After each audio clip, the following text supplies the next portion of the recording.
Okay. So we're looking at Fox. So Fox versus Zelda.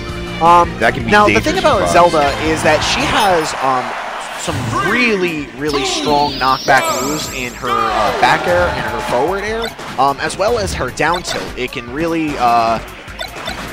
put some separation between her and her opponent, and it's great for edge guarding.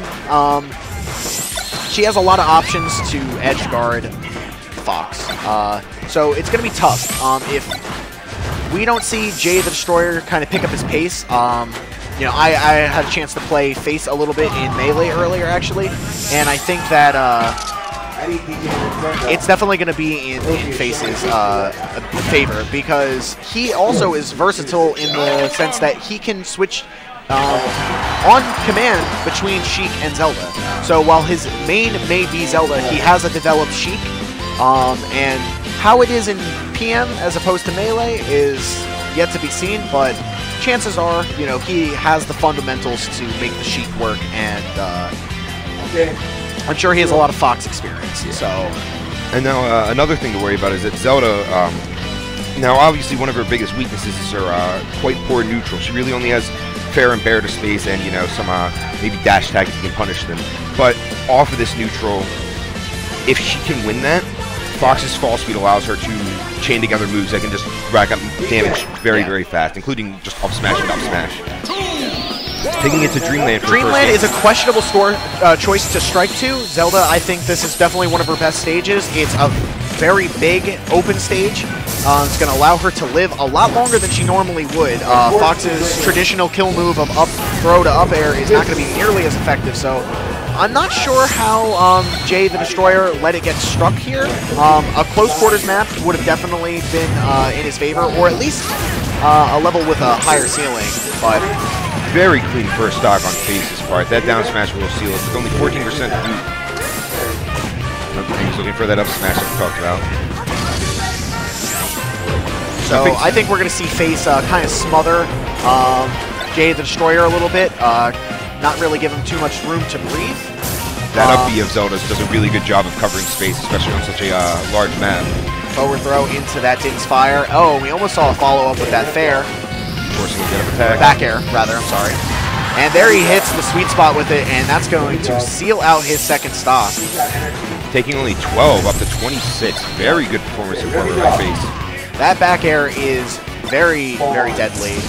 It does somewhere in the range of 20 damage, and has a crazy amount of knockback. So if you get hit with that close to the edge, that could spell disaster for you. Another just right air. Like I said right there.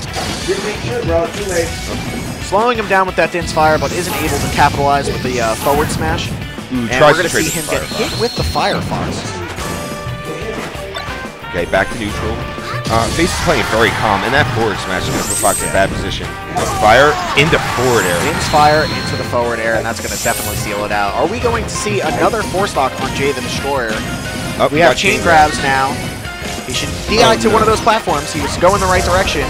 54 damage off of that one combo. And here we go, 72. He's going to throw him, and I was expecting him to jump and try to forward air, but he didn't even need to do that. 73% is all Jay the Destroyer is going to net on Face, and we have a quick game one. Switching to Ganondorf, I'm not sure how much I like this. Fox's neutral is very strong, and while Destroyer might not feel as comfortable, I feel like, you know, Zelda loses some of the chain grabs, but he's still that perfect way to chain into up smashes. Zelda has superior mobility. I think it's a questionable decision. I mean, it's definitely winnable for Ganondorf. Yeah, I think it's definitely winnable for Ganondorf, especially because of how far Zelda flies. But Ganondorf on Final Destination in general is not too strong. And with a Zelda, it's going to be a tough one for him. I think so, but, you know, coming from Jay the Destroyer's perspective, I can see why he would switch. You know, he's not hitting him that much, so he wants his hits to count, and as you can see, he's only hit him twice. He's at 30 damage, so if he can just do that 2-3 more times, Zelda's now in kill range. So I can see why it might be a questionable decision, but the Fox clearly did not work, and I commend him for, you know, at least trying to change it up. Might just be a comfort thing. I mean, it's always best to stick with what you know than what you're trying out when you're on a big stage like this. So you said that you are a Ganon player yourself, right? Yes. So how do you feel against Zelda? Like I said, it's definitely a winnable matchup. Zelda flies very far, and her recovery, while good, is definitely edge guardable. But it's chains like this that just sort of make you feel miserable, especially with how, I guess, poor Ganondorf's recovery is. It's very linear, which makes it perfect for Zelda to, fair, bair, even make a down air if they can land it right. That stomp will seal the stock. First stock for Destroyer, and it's still very close, 60%, but he can close that gap fast. Not with combos like this, though. So now, as a Ganondorf player, I have to follow up and ask, how would you approach this Zelda? What are some things that you would change if you were Jay the Destroyer right now in order to she's obviously close the gap? Zelda's very happy with moving around with that up B and going for the grabs. That's how she's going to start most of her combos. He has to play a little bit more defensively, maybe reactively.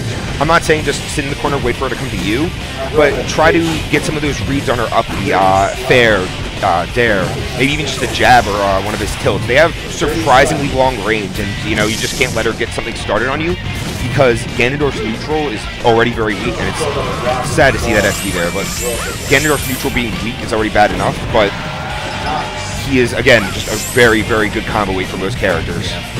See, one thing that Ganondorf does have over Zelda for sure is range.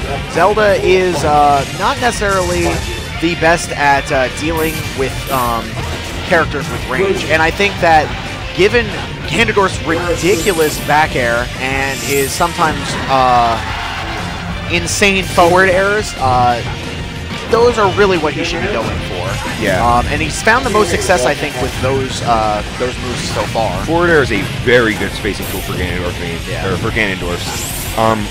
It hits actually slightly below them, so if they're hanging onto the ledge too long, it's actually a very good tool to hit them coming in.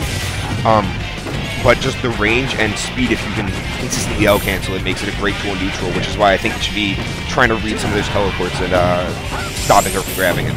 Like right there, forward air would have been very good at maybe starting something. Ooh, a float into fair, nice. And things are starting to seem a little closer. That's the first back air I think I've seen all game.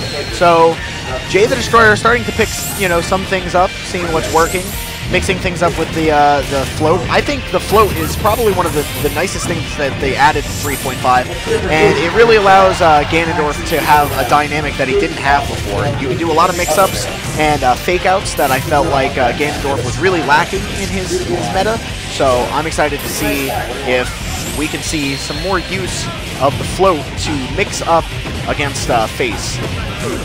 It's also very... that's going to seal it out. We had some nice kills from Jay the Destroyer, 2 stomps, but unfortunately just was not enough to weather the storm and beat Face. So Face is going to take that set 2-0.